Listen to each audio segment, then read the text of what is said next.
Anyway, for some local news, now we've been talking of the spread of the virus and so forth, right? And obviously, what would think that one of the priorities of any government, right, or any business at that, is to safeguard the people that are working in an organization or the citizens of any country.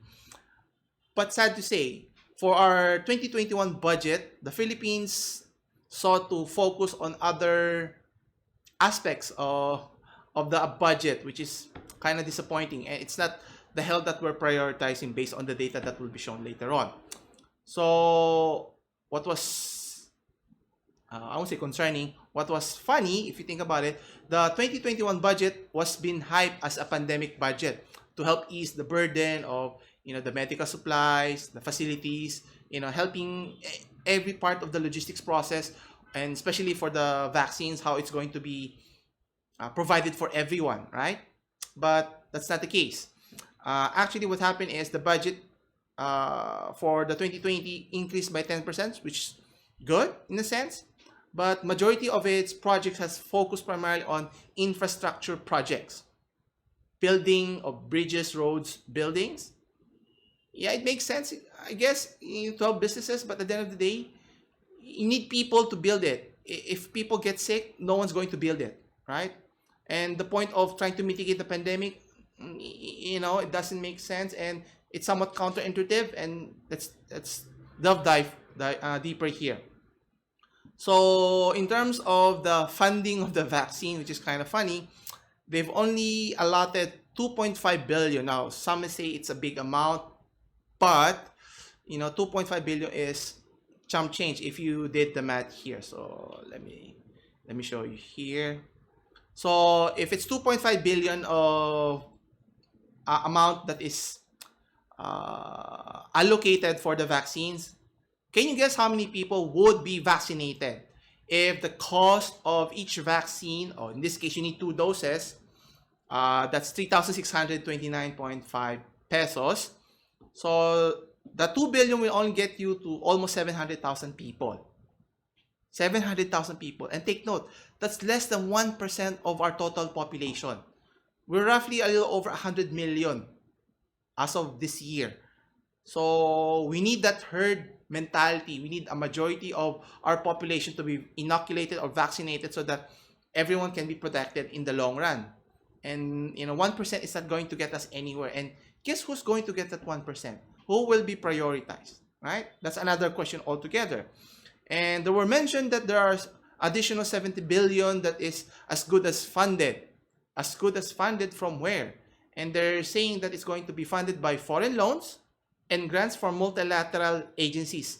So we're depending on other people, not on our own government, from the World Bank and the Asian Development Bank, right? And obviously this adds another layer of uncertainty as to, what are we even doing here, right? And boasting that we have 82 billion from the 2.5 billion I just mentioned earlier is kind of hokey in a sense, because inflating the numbers is one thing, and the problem here is, let's assume that you are able to procure for everyone, right?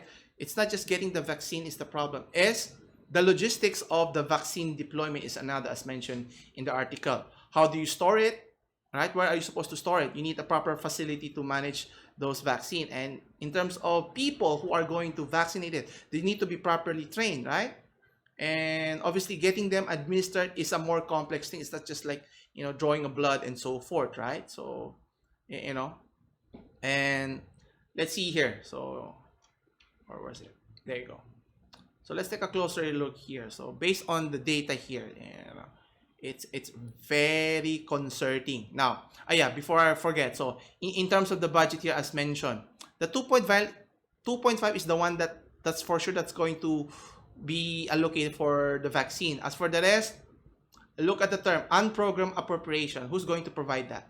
Low cost and long-term loans. So we're going to incur more debt and so forth, which is, what's fun here is, as mentioned, the Department of Finance, of all departments in the government, release a graphic like the one I mentioned, inflates the government vaccine budget, which is misleading and very dangerous. And they shouldn't casually or recklessly, say, we have another extra 40 or 50 billion to shoulder or to spend, and another 20 to spend in terms of, and where are you going to get those information, or going to get those at the end of the day, and can you guarantee that you're going to be able to provide for everyone and so forth.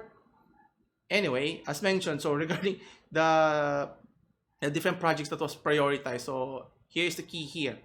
So the summary of budget for 2021, as mentioned. So take a look here. The number one priority of the government is Department of Public Works, so DPWH, and it has an increase. It has a budget of north of 255 million, right, pesos, increase of almost 60%, right? And look what's next. It's the education sector, which only get 33 million.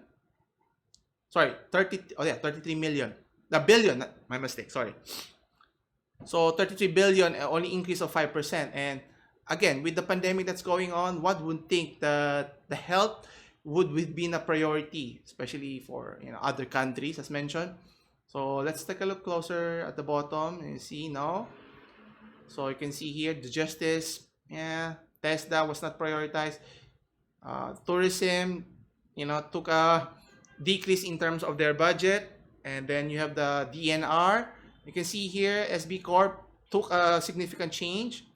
Dole also, and you can see here at the end. You can see here the Department of Health has a reduction of, lost 40 billion.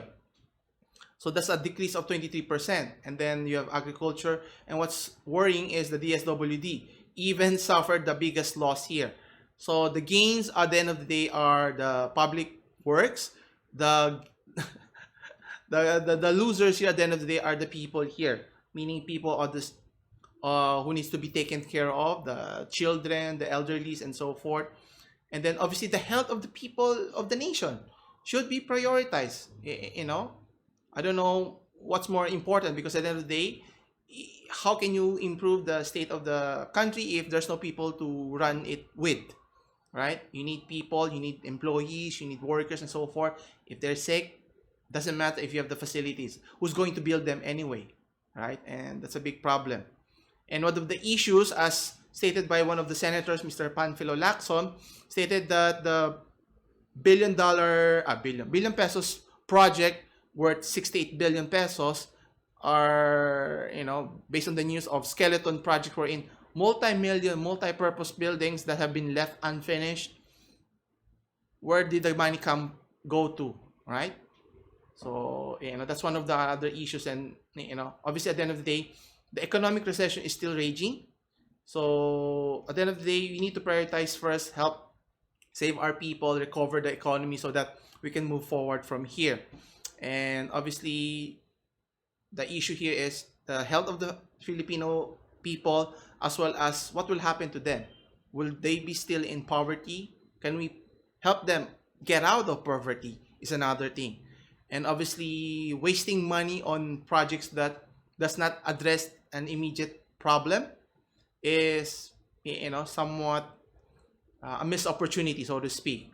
And that should have been, money should have been put directly, as mentioned in the article, directly to the hands of our fellow countrymen or fellow Filipinos here.